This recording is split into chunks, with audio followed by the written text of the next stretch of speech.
A máfia das pesquisas. Eu vou mostrar para vocês detalhadamente, em uma análise histórica, como os institutos de pesquisa agem em favor do sistema e manipulam a opinião pública para tentar interferir no resultado das eleições. Isso vem acontecendo ano após ano, eleição após eleição. Em 2022 foi um escândalo e nós estamos vendo os mesmos institutos repetirem os mesmos erros em favor das mesmas pedras na eleição de 2024. Preste muita atenção nesse vídeo, porque as vísceras dessa máfia será exposta. O resultado da pesquisa Datafolha divulgado na última quinta-feira deixou todo mundo boquiaberto. De onde o atual prefeito Ricardo Nunes tirou 27% das intenções de voto, o que justificaria o crescimento do Guilherme Boulos para 25%. E como o Pablo Marçal teria caído de 22% para 19%, ao turno que na rua ele arrebanha multidões por onde passa. Isso tudo é muito estranho. Mas vamos começar em 2020, eleições municipais. O resultado foi o primeiro sinal da manipulação abissal feita pelos institutos de pesquisa. O candidato do sistema, Bruno Covas, então prefeito de São Paulo, que tentava a reeleição, apareceu no Datafolha das vésperas da eleição com incríveis 32%, seguido por Guilherme Boulos, que tinha 16%. Celso Russomano apresentava 14%, Márcio França 12%, e o Arthur Duval, mamãe falei, 6%. Arthur Duval, naquela época, era o candidato antissistema, era o candidato disruptivo. O resultado das urnas mostrou como os institutos de pesquisa agiram contra determinadas candidaturas para favorecer o então prefeito Bruno Covas. Covas performou 32%, já o Guilherme Boulos apareceu com mais de 20% dos votos válidos. França, 13%. Celso Russomano, que aparecia com 14%, foi para 10%. E o Arthur Duval, mamãe falei, que aparecia com 6%, saltou para 10%. Como a margem de erro escondeu 4% dos votos do Mamãe Falei. Estranho, não é? Mas a coisa não para por aí não.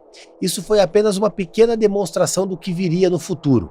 Em 2022, nas eleições, quando Lula e a máquina petista tentavam voltar ao governo, o cenário foi abissal.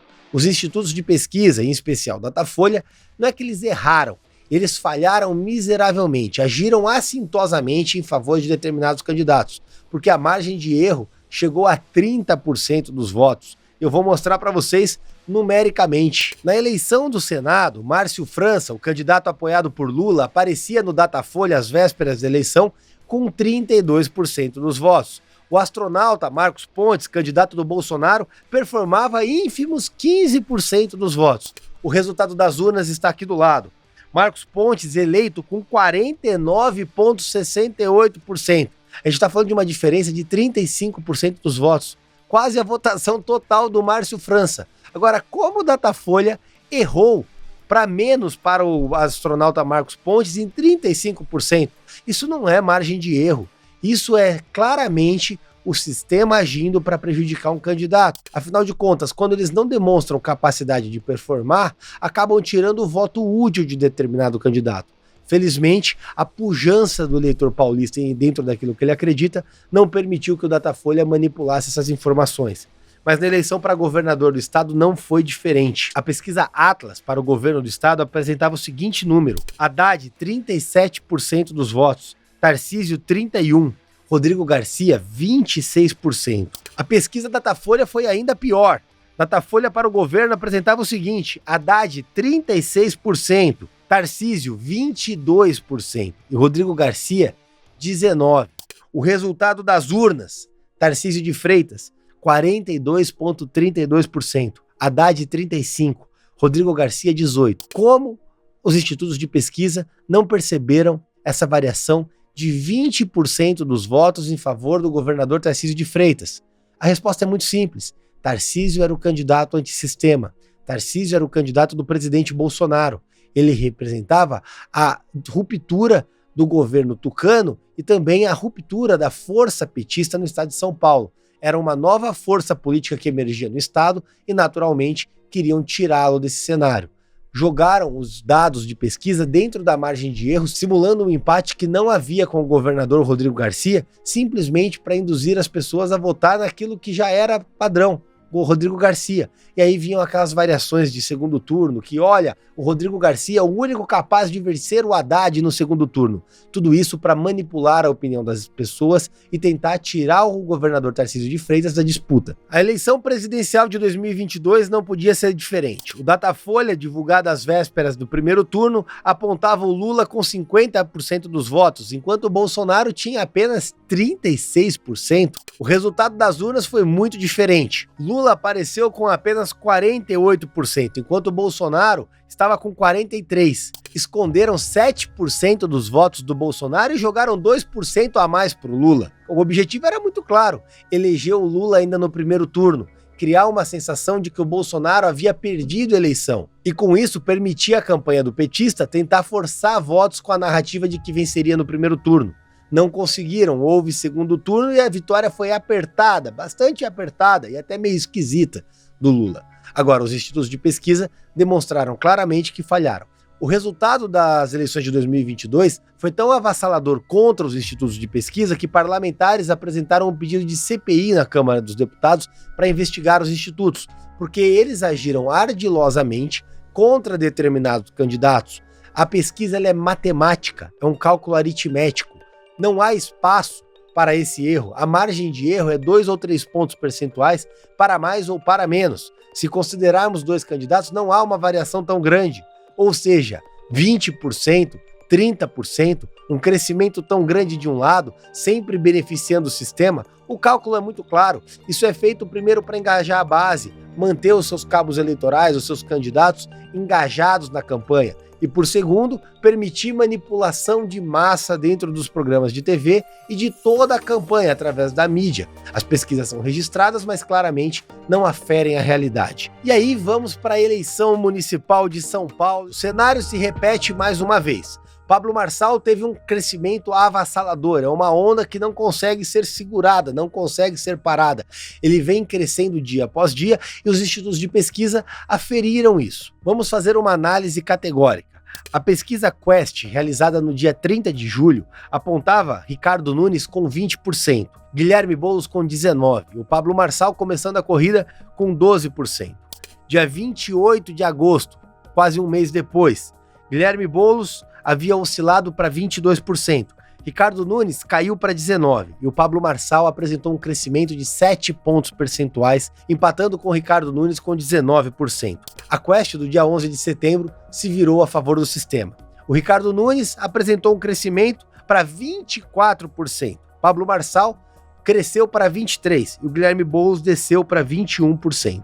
Vale dizer que essa mesma Quest fez pesquisas em 2022 e apontou o Lula ganhando com 46% e o Bolsonaro com 33%. O resultado eu já contei para vocês, mas a Quest errou a votação do Bolsonaro em 10 pontos percentuais. E aqui nós temos a pesquisa Atlas. A pesquisa Atlas, realizada dia 28 de julho, apontava Guilherme Boulos com 37%. Ricardo Nunes com 20%, Pablo Marçal com 10%. Na pesquisa Atlas, feita no dia 20 de agosto, Guilherme Boulos já havia caído para 28%.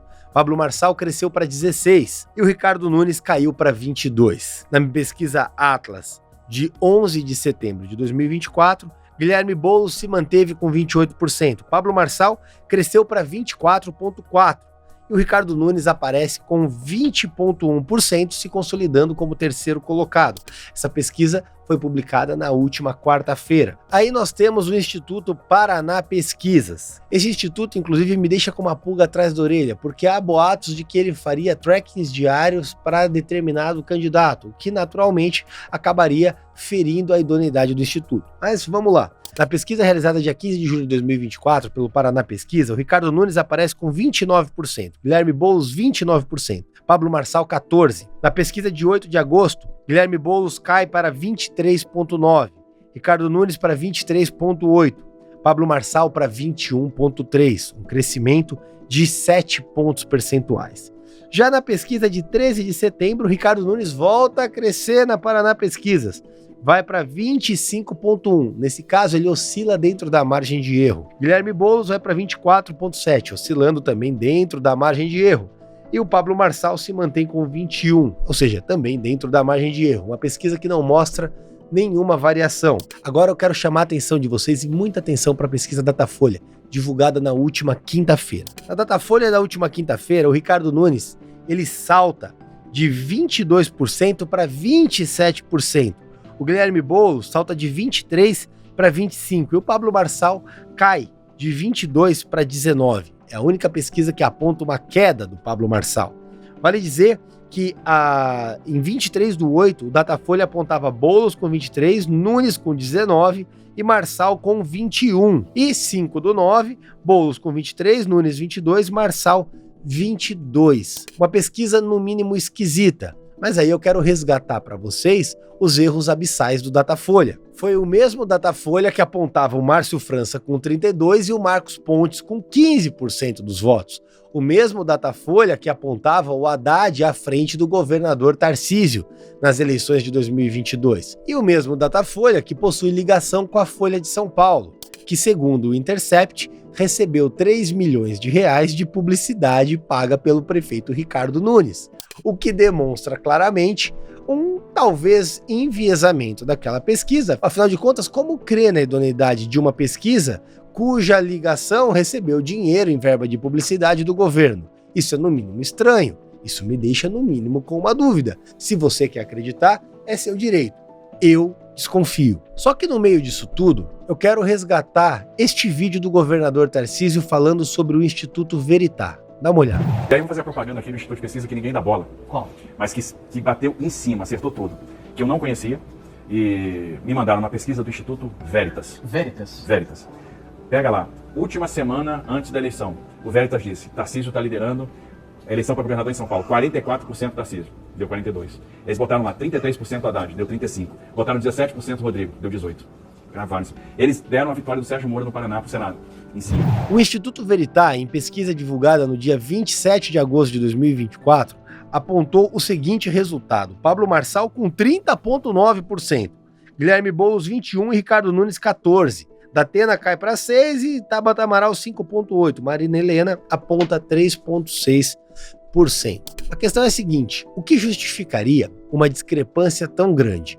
E como crer nos mesmos institutos que erraram miseravelmente em 2020, erraram em 2022 e que agora servem de peça publicitária para os candidatos do sistema, ligados à gestão tucana e ligados ao PT?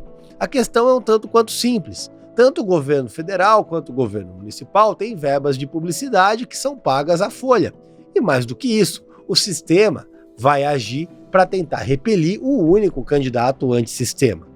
Então, quando a gente se depara com uma pesquisa como aquela divulgada pelo Datafolha na última quinta-feira, que desenha um cenário apocalíptico para o candidato Pablo Marçal, naturalmente o que nós vemos é o enviesamento tradicional dos institutos de pesquisa buscando manipular as informações para induzir o eleitor. Porque em termos eleitorais é um tanto quanto simples. O candidato que apresenta uma tendência de crescimento, ele não reverte para queda. Esse crescimento ele pode se acentuar ou diminuir, mas não cai. O candidato que já apresenta uma tendência de queda, como no caso do prefeito Ricardo Nunes e do Guilherme Boulos, o máximo que pode fazer é estancar a queda quando atinge o seu piso, ou seja, o seu mínimo potencial eleitoral, aquele voto de base, o cabrestão tradicional que não vai mudar.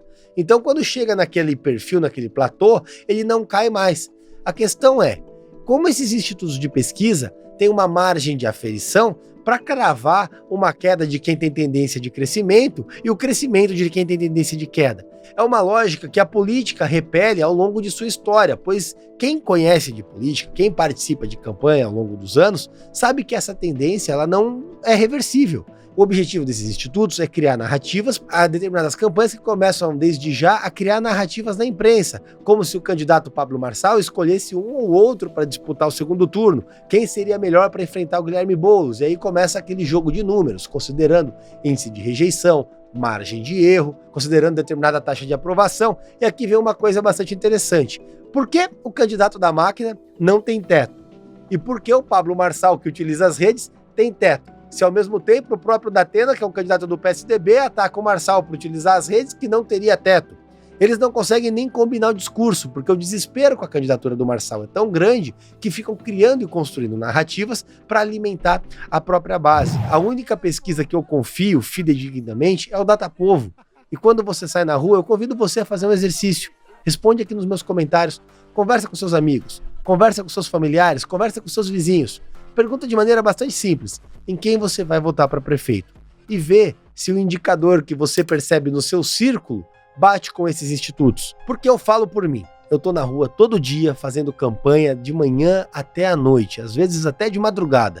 E o que eu encontro não bate em nada com os institutos de pesquisa. O que é perigoso é que em tempos atuais, onde tudo é a narrativa da democracia, onde a gente vê as cortes superiores agindo pela democracia, ver institutos de pesquisa manipulando a opinião pública através de resultados que não são fidedignos para manipular o resultado das eleições, isso sim fere a democracia.